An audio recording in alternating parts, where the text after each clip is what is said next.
เงินสดแม้แต่รถก็ยังเป็นหนี้เอาดาวทุกอย่างและที่มันพ่วงหน้า กินยาน้ำกันเด้อพี่น้องเด้อ แต่นี่กินของดีแล้วบ่ฮู้จัก เมินพี่น้องกินแน่ลูก ก็ยอมมาต้องเลิศไว้ ภาษาแซ่บบ่ ยามนอนก็มักนอนตื่นสวย เป็นพี่น้องกินแน่ลูก คนรวยแล้วก็มักตื่นเช้า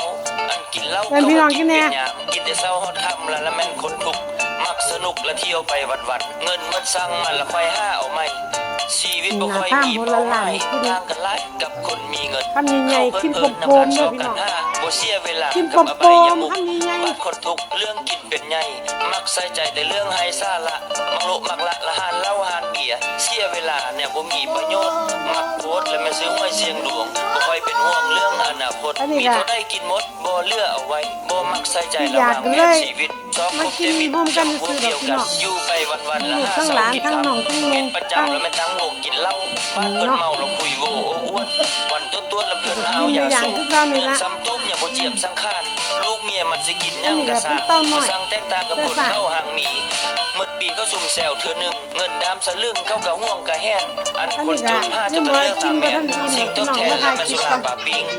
คนรวยก็ซื้อรถซื้อบ้านคนจนขี้คร้านสร้างแต่นี่แต่สิ้นแต่เขาอ้างเลือกสอบอยู่หากินโทษฟ้าโทษดินรู้จักโทษตัวเอง ฮะ เพิ่นเก่งแล้วมันเรื่องนินทาคันเว้ายัง เฮ้ยบ่ยังอยู่ไสยังไม่หน่อยนึง เติร์ดแล้วเว้าคือเจ้าของ ผักยังกับผัก ไผทองไผอยู่มองก็แม่นหน้าสมเพชมันทุเลศละคำเว้าคำจาอยู่ถึงฟ้าละขี้มาซ่องก่อนทุกท่าวอนย้อนบ่เปลี่ยนแปล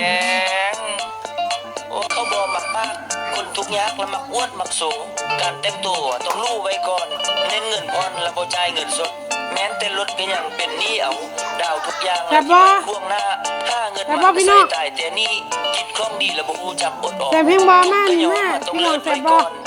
ยามนอนก็มักนอนตื่นสวย สวัสดีครับพี่น้องกันลูก ตื่นเช้ากินเหล้าก็กินเป็นยามกินแต่ อ้าว เช้า สวัสดีครับก่อน คนทุกข์มักสนุกและเที่ยวไปวันๆเงินมันสั่งมันละค่อยห้าเอาไม่ชีวิตบ่ค่อย ว่าดีๆก็ได้ตัวเว้ย ต่างกันหลายกับคนมีเงินเข้าเพิ่น เอาสำนี่ล่ะพี่น้องเอา บ่เสียเว เอา ลา หอมปากหอมคอ มุกบ้านคนทุกข์ นี่ เรื่ ก็ องกินเป็นใหญ่มัก พา ใส่ใจ มา แต่เรื่องไฮ กิน ซ่า ในอย่างคือเก่าเนาะ มักละละหานเหล้าหานเบียร์เสียเวลาเนี่ยบ่มีประโยชน์มักโพ แต่ สต์ บ่ได้มีเจ้าบ้านดอกพี่น้อง บ่ค่อยเป็น หาเงินกัน เรื่ นี่ องอนาคตมีเท่าใดกินหมดบ่เหลือเอาไว้บ่มักใส่ใจระหว่างแผนชีวิต บ่มีผู้ใดเป็นเจ้าบ้านดอกพี่น้องคนละนิดละหน่อย วันๆละ5เช้ากินครับ ต่างคนต่างจบ แล้วแม่ทั้งวงกินเหล้าบ้านเพิ่นเมาแล้วคุยโวอ้วนวันตัวๆแล้วเพิ่นหาวอย่าสูบเงินซ้ำทุกเนี่ยบ่เจียมสังขารลูกเมียมันสิกินหยังกะซ่ามาสั่งแตกต่างกับคนเข้าห่างหมี